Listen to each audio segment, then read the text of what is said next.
Welcome to Robust News. Robust News में आपका स्वागत है। आए दिन आपके मोबाइल पर करोड़पति, लाखपति, खाकपति बहुत तरह का मैसेज आते रहता है कि आपको 5,000 फंस गया, 2,000 फंस गया, 1,000 फंस गया, 450 फंस गया, 150 फंस गया और फिर आपका बैंक अकाउंट खाली हो जाता है। तो लॉकडाउन के बाद इस धोखाधड़ी और फ्रॉड की दुनिया में का ज़्यादा ही बोलबाला चालू हो चुका है। तो ऐसा नहीं कि सिर्फ इसमें अनपढ़ और गंवार लोग ही इसके शिकार हो रहे हैं। आज हम बहुत बड़ा खुलासा करेंगे कि तेज तर्रार मतलब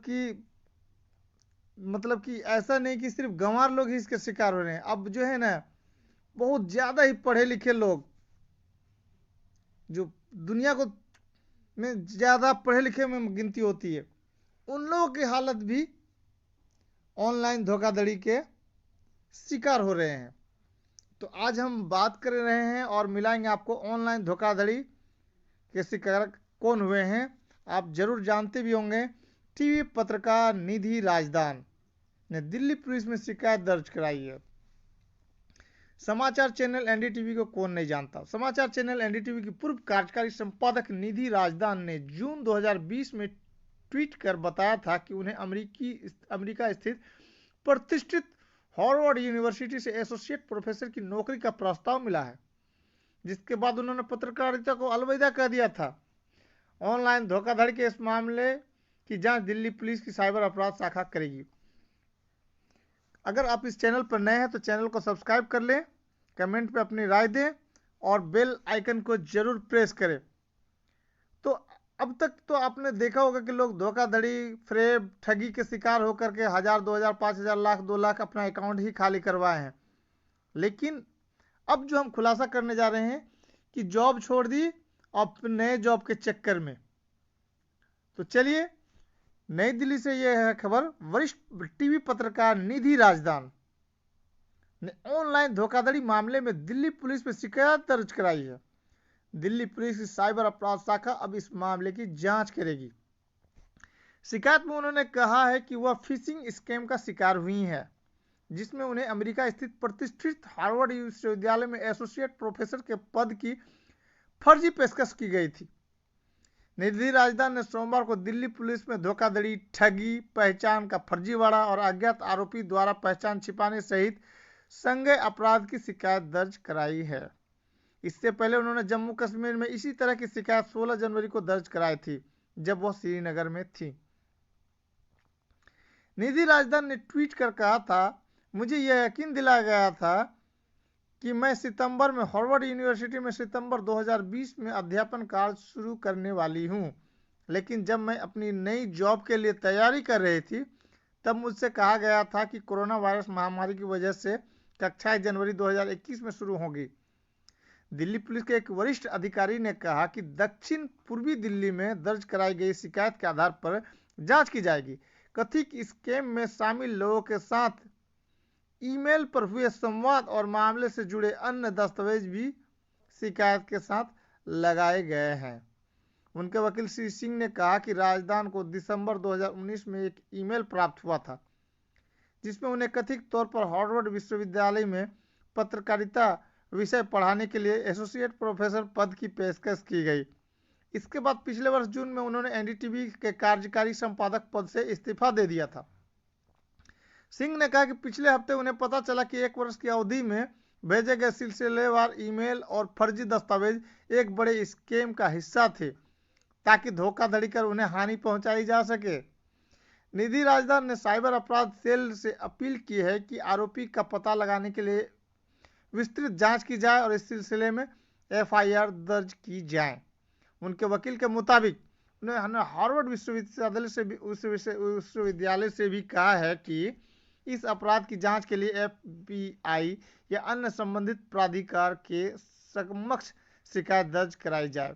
हिंदुस्तान की रिपोर्ट के अनुसार वकील श्री सिंह का कहना है कि सोमवार को ग्रेटर कैलाश पुलिस थाने में शिकायत दर्ज कराई गई। सिंह ने कहा कि उन्होंने पहले श्रीनगर पुलिस से संपर्क किया था, लेकिन उन्हें दिल्ली पुलिस से संपर्क करने को कहा गया, क्योंकि यह अधिकार क्षेत्र से जुड़ा हुआ मामला है। मालूम हो कि निधि राजदान ने जून 2020 में ट्वीट कर बताया था कि उन्हें हार्वर्ड यूनिवर्सिटी से एसोसिएट प्रोफेसर की नौकरी का प्रस्ताव मिला है, जिसके बाद उन्होंने पत्रकारिता को अलविदा कह दिया था, यानी नौकरी को छुट्टी कर दिया। इसके 7 महीने बाद 15 जनवरी को निधि राजदान ने एक ट्वीट कर बताया कि उन्हें हार्वर्ड से नौकरी का प्रस्ताव नहीं मिला था, बल्कि वह ऑनलाइन धोखाधड़ी का शिकार हुई। खबर कैसी लगी? चैनल पर अपनी प्रतिक्रिया जरूर दें। चैनल पर बने रहने के लिए बहुत बहुत धन्यवाद। अब हम दूसरी खबर की तरफ रुख करेंगे। क्या प्रधानमंत्री मोदी ने देश की खुफिया जानकारी अर्णव गोस्वामी को लीक की? ये कहना है राहुल गांधी जी का। चलिए, रिपब्लिक टीवी के प्रधान संपादक अर्णव गोस्वामी को बालाकोट हवाई हमले की जानकारी 3 दिन पहले होने की ओर इशारा करने वाले लीक हुए व्हाट्सएप चैट के संबंध कांग्रेस नेता राहुल गांधी ने मामले की जांच के लिए संसदीय समिति गठित करने की मांग की। महाराष्ट्र के गृह मंत्री ने गोस्वामी की तत्काल गिरफ्तारी की मांग की।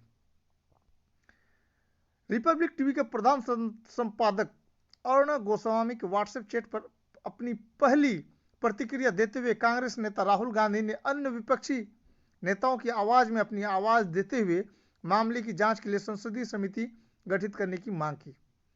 बता दें कि इन लीक हुए व्हाट्सएप चैट से यह संदेश भी मिलता है कि गोस्वामी को 2019 के बालाकोट हवाई हमले की पहले से जानकारी थी। रिपोर्ट के अनुसार लीक को लेकर सीधे प्रधानमंत्री नरेंद्र मोदी पर हमला बोलते हुए राहुल गांधी ने कहा, किसी पत्रकार को देश की सुरक्षा से जुड़ी संवेदनशील जानकारी प्रदान करना एक आपराधिक कृत्य है और इस मामले की जांच होनी चाहिए।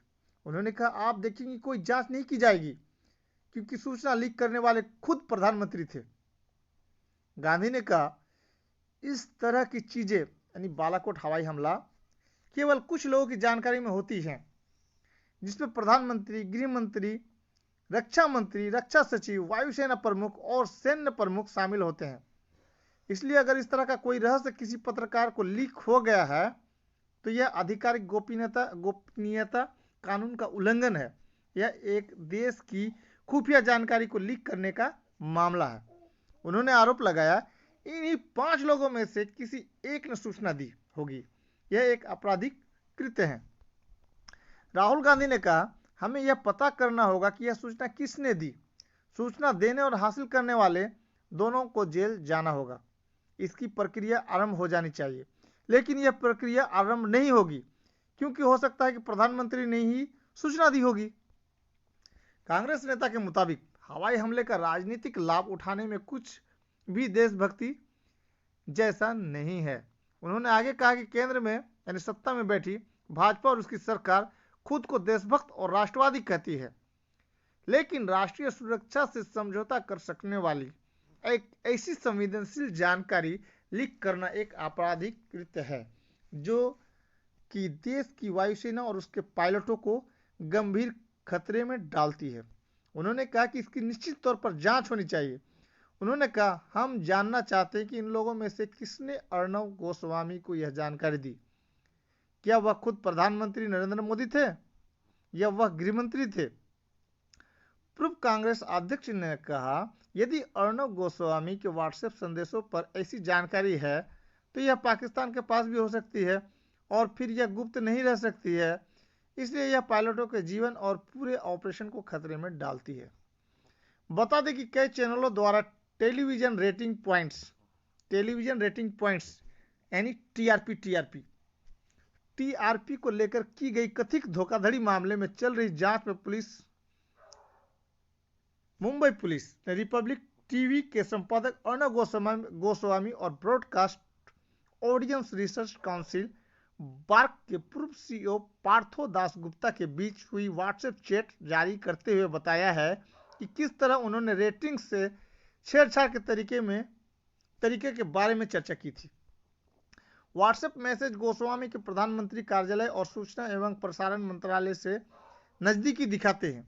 साथ में यह भी दिखाते हैं कि किस तरह उन्होंने अपनी पहुंच का दुरुपयोग किया। इन संदेशों से यह भी पता चला है कि गोस्वामी को उन प्रमुख फैसलों की भी जानकारी थी जो केंद्र सरकार ने लिए थे। ऐसा लगता है कि उन्हें बालाकोट एयर स्ट्राइक और जम्मू कश्मीर से अनुच्छेद 370 हटाए जाने की भी पहले से जानकारी थी। इससे सरकार के आला कमान से उनके करीबी संबंधों का भी पता चलता है। दोनों देशों के बीच संदेशों के आदान प्रदान से पता चलता है दोनों के बीच संदेशों के आदान प्रदान से पता चलता है कि उनके पास बालाकोट हवाई हमले से 3 दिन पहले 23 फरवरी 2020 को यह जानकारी थी कि कुछ बड़ा होने वाला है। कथित तौर पर गोस्वामी कहते हैं कि यह सामान्य से बड़ी स्ट्राइक होगी और सरकार को विश्वास है कि इस स्ट्राइक से लोग खुश हो जाएंगे। इससे पहले कांग्रेस नेता पी चिदम्बरम ने रविवार को रक्षा मंत्री राजनाथ सिंह से पूछा था कि क्या स्ट्राइक से 3 दिन पहले एक पत्रकार को जवाबी हमले के बारे में पता था। आखिर राष्ट्रीय सुरक्षा से जुड़े गोपनीय फैसले की जानकारी सरकार समर्थक पत्रकार को कैसे मिली। गांधी की टिप्पणियां एक पत्रकार वार्ता के बाद आई जिसमें उन्होंने 3 नए कृषि कानूनों के खिलाफ बड़े पैमाने पर नाराजगी को नजरअंदाज करने के लिए केंद्र पर निशाना साधा। उन्होंने कहा कि देश भर के किसान विरोध कर रहे हैं लेकिन सरकार समाधान देने में देरी कर रही है। केंद्र को अर्णब गोस्वामी के कथित चैट का संज्ञान लेना चाहिए, ये कहना है महाराष्ट्र गृह मंत्री जी का। महाराष्ट्र के गृह मंत्री अनिल देशमुख ने मंगलवार को इस मामले पर कहा कि केंद्र को इस मामले का संज्ञान लेना चाहिए। उन्होंने मुंबई में संवाददाताओं से कहा कि यह मामला गंभीर है क्योंकि यह राष्ट्रीय सुरक्षा से जुड़ा मामला है। बाद में उन्होंने ट्वीट किया कि राज्य सरकार इस मामले पर कानूनी सलाह भी लेगी क्योंकि यह बिल्कुल स्पष्ट है कि उन्हें राष्ट्रीय सुरक्षा से जुड़ी योजना की जानकारी थी। देशमुख का यह बयान कांग्रेस की महाराष्ट्र इकाई के एक प्रतिनिधि मंडल द्वारा उनसे मुलाकात करने के बाद आया है। प्रदेश कांग्रेस प्रवक्ता सचिन सावंत की अगुवाई में कांग्रेस का एक प्रतिनिधि मंडल देशमुख से मिला था और उसने उनसे इस मामले की जांच करने की मांग की। सावंत ने इस सिलसिले में गोस्वामी की तत्काल गिरफ्तारी की भी मांग की। कांग्रेस प्रतिनिधि मंडल के साथ मुलाकात के बाद देशमुख ने संवाददाताओं से कहा, यह गंभीर मुद्दा है, यह राष्ट्रीय सुरक्षा का मुद्दा है।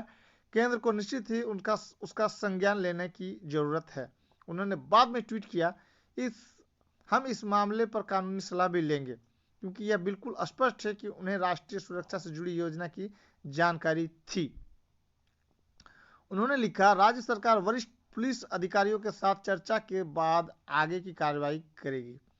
देशमुख को सौंपे एक ज्ञापन में कांग्रेस प्रतिनिधि मंडल ने कहा कि यह बड़ी चिंता की बात है कि गोस्वामी को न केवल सशस्त्र बलों के राष्ट्रीय सुरक्षा अभियानों के बारे में बहुत ही गोपनीय विषय की जानकारी थी, बल्कि वह उसे दास गुप्ता के साथ खुलेआम साझा कर रहे थे।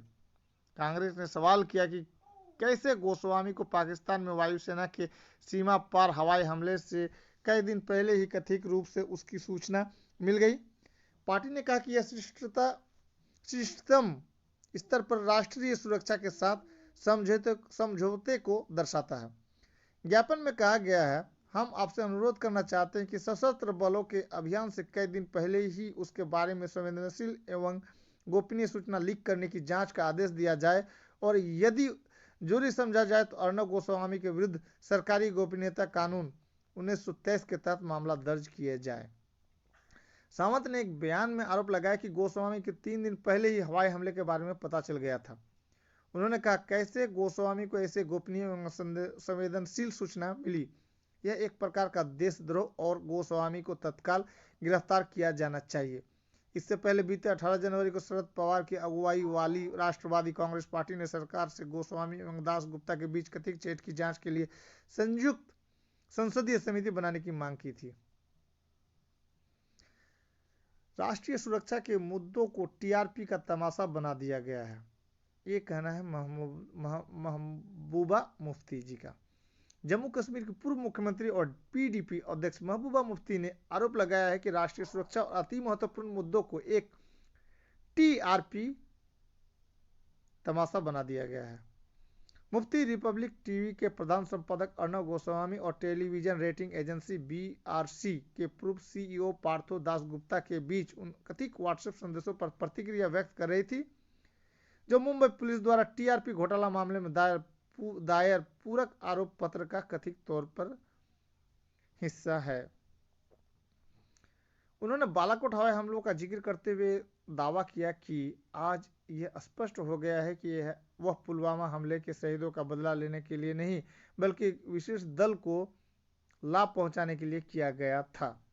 महबूबा ने ट्वीट किया, राष्ट्रीय सुरक्षा और अति महत्वपूर्ण मुद्दों को एक टीआरपी तमाशा बना दिया गया है जो भाजपा को फायदा पहुंचाते हैं और गलत विमर्श बनाते हैं। लोगों को फर्जी समाचारों पर विश्वास कराया जाता है। देश में और देश के बाहर के काल्पनिक शत्रुओं से नफरत कराई जाती है। राष्ट्र जानना चाहता है कि इसकी कीमत कौन चुकाएगा।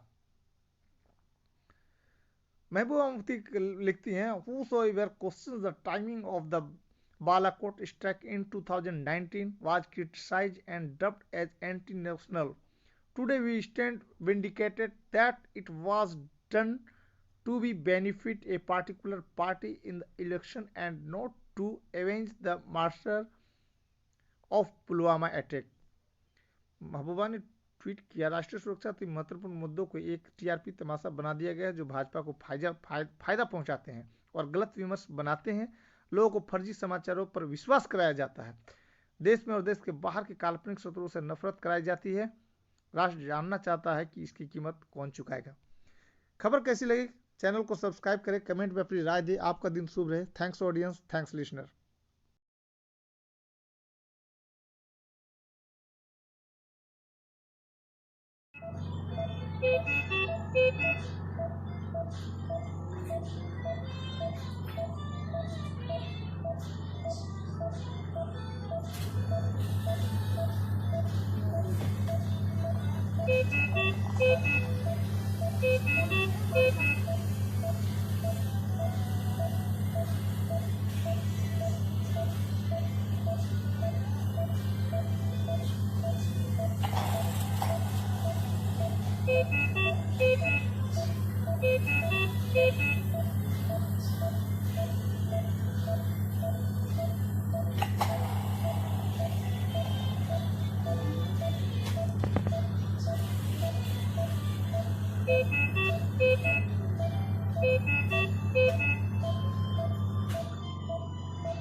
कुछ भी है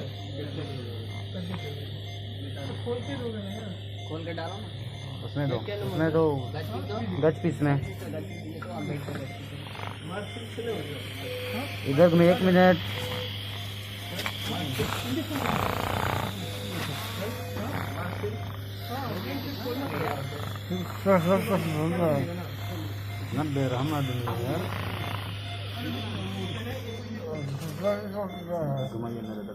हो गया तेरा नीचे का दांत हो गया भाई, हो गया अब कोई दिक्कत नहीं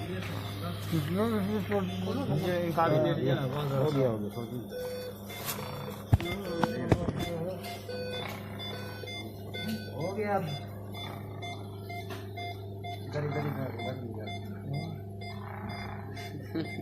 वीडियो की फोटो वीडियो थोड़ा साइड आइएगा, साइड आइए थोड़ा सा। 3:10 सर, उधर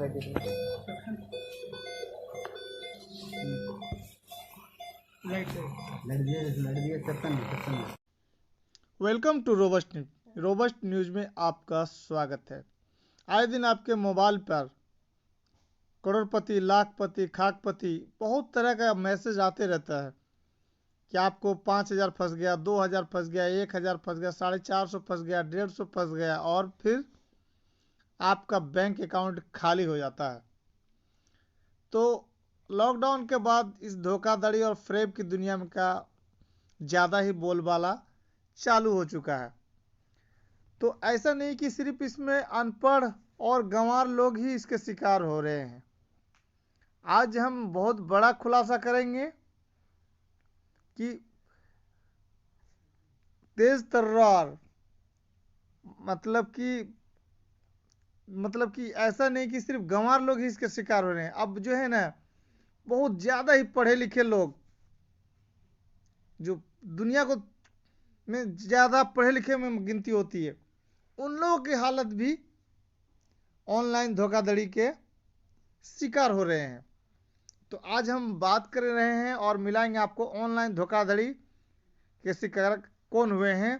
आप जरूर जानते भी होंगे। टीवी पत्रकार निधि राजदान ने दिल्ली पुलिस में शिकायत दर्ज कराई है।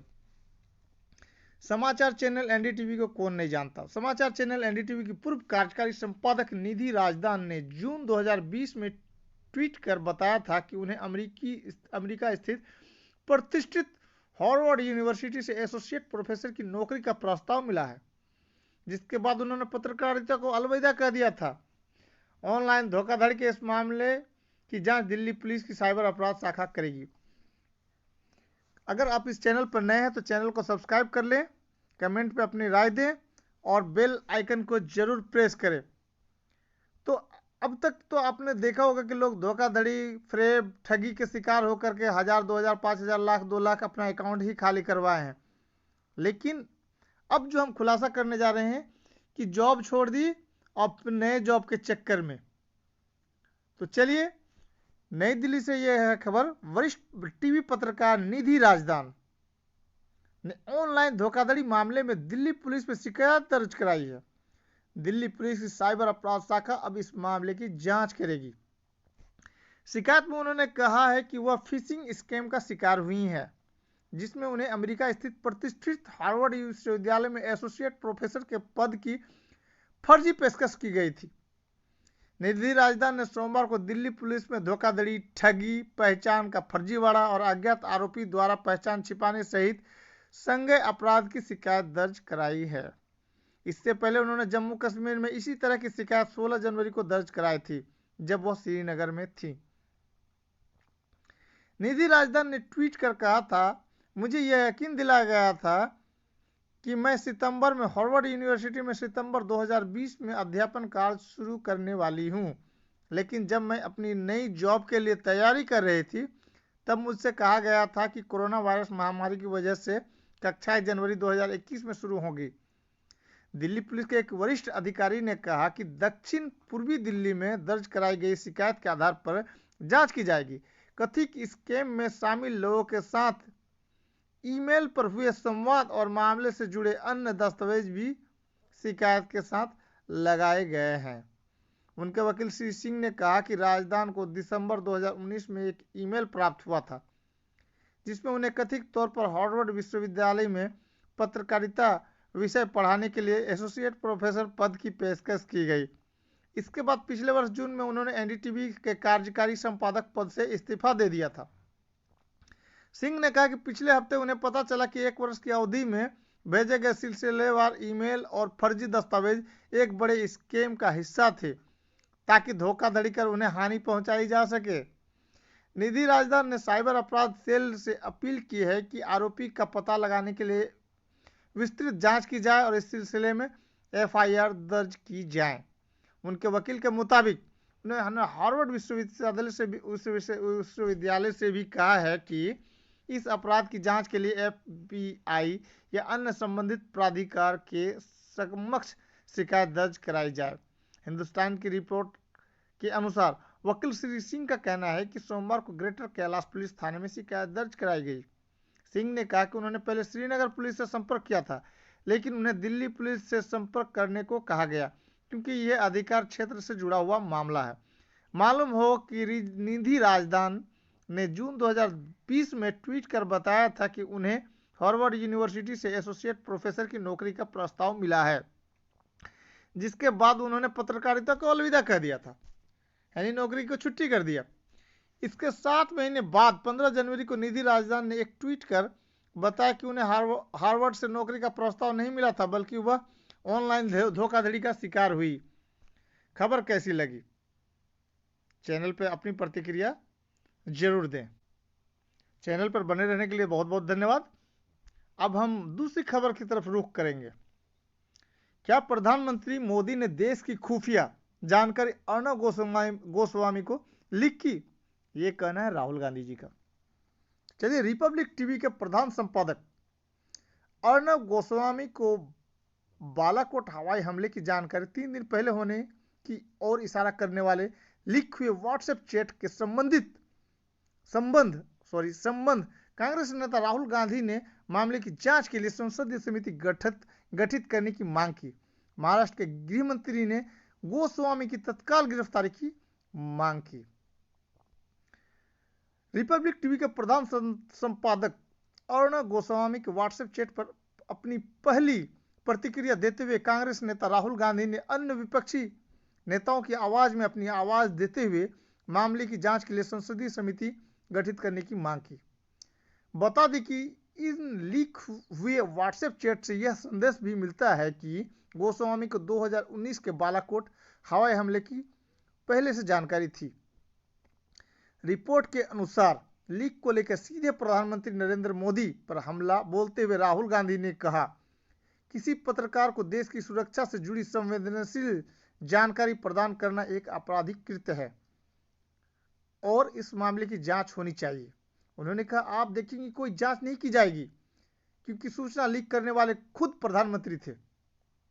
गांधी ने कहा, इस तरह की चीजें यानी बालाकोट हवाई हमला केवल कुछ लोगों की जानकारी में होती हैं, जिसमें प्रधानमंत्री, गृह मंत्री, रक्षा मंत्री, रक्षा सचिव, वायुसेना प्रमुख और सैन्य प्रमुख शामिल होते हैं। इसलिए अगर इस तरह का कोई रहस्य किसी पत्रकार को लीक हो गया है तो यह आधिकारिक गोपनीयता कानून का उल्लंघन है। यह एक देश की खुफिया जानकारी को लीक करने का मामला है। उन्होंने आरोप लगाया, इन्हीं 5 लोगों में से किसी एक ने सूचना दी होगी। यह एक आपराधिक कृत्य है। राहुल गांधी ने कहा, हमें यह पता करना होगा कि यह सूचना किसने दी। सूचना देने और हासिल करने वाले दोनों को जेल जाना होगा। इसकी प्रक्रिया आरंभ हो जानी चाहिए, लेकिन यह प्रक्रिया आरंभ नहीं होगी क्योंकि हो सकता है कि प्रधानमंत्री ने ही सूचना दी होगी। कांग्रेस नेता के मुताबिक हवाई हमले का राजनीतिक लाभ उठाने में कुछ भी देशभक्ति जैसा नहीं है। उन्होंने आगे कहा कि केंद्र में यानी सत्ता में बैठी भाजपा और उसकी सरकार खुद को देशभक्त और राष्ट्रवादी कहती है, लेकिन राष्ट्रीय सुरक्षा से समझौता कर सकने वाली एक ऐसी संवेदनशील जानकारी लीक करना एक आपराधिक कृत्य है जो कि देश की वायुसेना और उसके पायलटों को गंभीर खतरे में डालती है। उन्होंने कहा कि इसकी निश्चित तौर पर जांच होनी चाहिए। उन्होंने कहा, हम जानना चाहते हैं कि इन लोगों में से किसने अर्णव गोस्वामी को यह जानकारी दी। क्या वह खुद प्रधानमंत्री नरेंद्र मोदी थे या वह गृहमंत्री थे? पूर्व कांग्रेस अध्यक्ष ने कहा, यदि अर्णव गोस्वामी के व्हाट्सएप संदेशों पर ऐसी जानकारी है तो यह पाकिस्तान के पास भी हो सकती है और फिर यह गुप्त नहीं रह सकती है। इसलिए यह पायलटों के जीवन और पूरे ऑपरेशन को खतरे में डालती है। बता दें कि कई चैनलों द्वारा टेलीविजन रेटिंग पॉइंट्स यानी टीआरपी को लेकर की गई कथित धोखाधड़ी मामले में चल रही जांच में मुंबई पुलिस ने रिपब्लिक टीवी के संपादक अर्णव गोस्वामी और Broadcast Audience Research Council BARC के पूर्व सीईओ पार्थो दास गुप्ता के बीच हुई व्हाट्सएप चैट जारी करते हुए बताया है कि किस तरह उन्होंने रेटिंग से छेड़छाड़ के तरीके के बारे में चर्चा की थी। व्हाट्सएप मैसेज गोस्वामी के प्रधानमंत्री कार्यालय और सूचना एवं प्रसारण मंत्रालय से नजदीकी दिखाते हैं। साथ में यह भी दिखाते हैं कि किस तरह उन्होंने अपनी पहुंच का दुरुपयोग किया। इन संदेशों से यह भी पता चला है कि गोस्वामी को उन प्रमुख फैसलों की भी जानकारी थी जो केंद्र सरकार ने लिए थे। ऐसा लगता है कि उन्हें बालाकोट एयर स्ट्राइक और जम्मू कश्मीर से अनुच्छेद 370 हटाए जाने की भी पहले से जानकारी थी। इससे सरकार के आला कमान से उनके करीबी संबंधों का भी पता चलता है। दोनों देशों के बीच संदेशों के आदान प्रदान से पता चलता है दोनों के बीच संदेशों के आदान प्रदान से पता चलता है कि उनके पास बालाकोट हवाई हमले से 3 दिन पहले 23 फरवरी 2020 को यह जानकारी थी कि कुछ बड़ा होने वाला है। कथित तौर पर गोस्वामी कहते हैं कि यह सामान्य से बड़ी स्ट्राइक होगी और सरकार को विश्वास है कि इस स्ट्राइक से लोग खुश हो जाएंगे। इससे पहले कांग्रेस नेता पी चिदम्बरम ने रविवार को रक्षा मंत्री राजनाथ सिंह से पूछा था कि क्या स्ट्राइक से 3 दिन पहले एक पत्रकार को जवाबी हमले के बारे में पता था। आखिर राष्ट्रीय सुरक्षा से जुड़े गोपनीय फैसले की जानकारी सरकार समर्थक पत्रकार को कैसे मिली।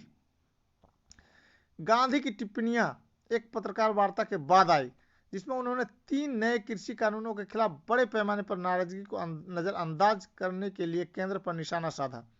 उन्होंने कहा कि देश भर के किसान विरोध कर रहे हैं लेकिन सरकार समाधान देने में देरी कर रही है। केंद्र को अर्णब गोस्वामी के कथित चैट का संज्ञान लेना चाहिए, ये कहना है महाराष्ट्र गृह मंत्री जी का। महाराष्ट्र के गृह मंत्री अनिल देशमुख ने मंगलवार को इस मामले पर कहा कि केंद्र को इस मामले का संज्ञान लेना चाहिए। उन्होंने मुंबई में संवाददाताओं से कहा कि यह मामला गंभीर है क्योंकि यह राष्ट्रीय सुरक्षा से जुड़ा मामला है। बाद में उन्होंने ट्वीट किया कि राज्य सरकार इस मामले पर कानूनी सलाह भी लेगी क्योंकि यह बिल्कुल स्पष्ट है कि उन्हें राष्ट्रीय सुरक्षा से जुड़ी योजना की जानकारी थी। देशमुख का यह बयान कांग्रेस की महाराष्ट्र इकाई के एक प्रतिनिधि मंडल द्वारा उनसे मुलाकात करने के बाद आया है। प्रदेश कांग्रेस प्रवक्ता सचिन सावंत की अगुवाई में कांग्रेस का एक प्रतिनिधि मंडल देशमुख से मिला था और उसने उनसे इस मामले की जांच करने की मांग की। सावंत ने इस सिलसिले में गोस्वामी की तत्काल गिरफ्तारी की भी मांग की। कांग्रेस प्रतिनिधि मंडल के साथ मुलाकात के बाद देशमुख ने संवाददाताओं से कहा, यह गंभीर मुद्दा है, यह राष्ट्रीय सुरक्षा का मुद्दा है। केंद्र को निश्चित ही उसका संज्ञान लेने की जरूरत है। उन्होंने बाद में ट्वीट किया, हम इस मामले पर कानूनी सलाह भी लेंगे क्योंकि यह बिल्कुल स्पष्ट है कि उन्हें राष्ट्रीय सुरक्षा से जुड़ी योजना की जानकारी थी। उन्होंने लिखा, राज्य सरकार वरिष्ठ पुलिस अधिकारियों के साथ चर्चा के बाद आगे की कार्रवाई करेगी। देशमुख को सौंपे एक ज्ञापन में कांग्रेस प्रतिनिधि मंडल ने कहा कि यह बड़ी चिंता की बात है कि गोस्वामी को न केवल सशस्त्र बलों के राष्ट्रीय सुरक्षा अभियानों के बारे में बहुत ही गोपनीय विषय की जानकारी थी बल्कि वह उसे दास गुप्ता के साथ खुलेआम साझा कर रहे थे। कांग्रेस ने सवाल किया कि कैसे गोस्वामी को पाकिस्तान में वायुसेना के सीमा पार हवाई हमले से कई दिन पहले ही कथित रूप से उसकी सूचना मिल गई। पार्टी ने कहा कि यह शिष्टतम स्तर पर राष्ट्रीय सुरक्षा के साथ समझौते को दर्शाता है।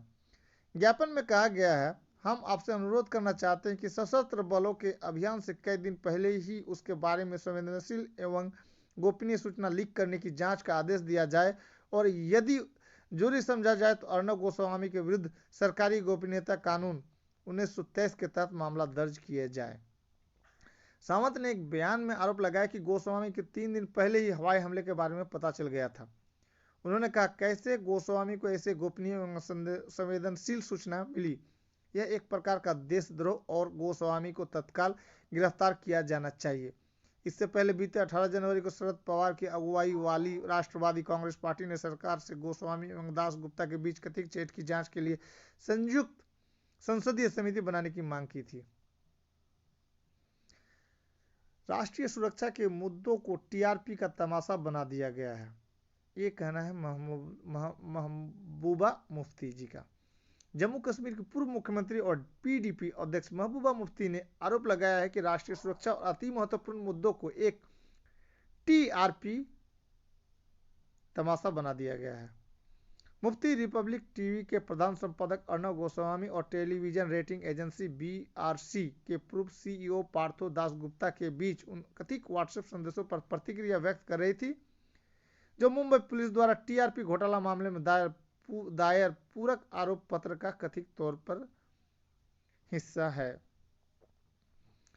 उन्होंने बालाकोट हवाई हमलों का जिक्र करते हुए दावा किया कि आज यह स्पष्ट हो गया है कि वह पुलवामा हमले के शहीदों का बदला लेने के लिए नहीं, बल्कि विशेष दल को लाभ पहुंचाने के लिए किया गया था।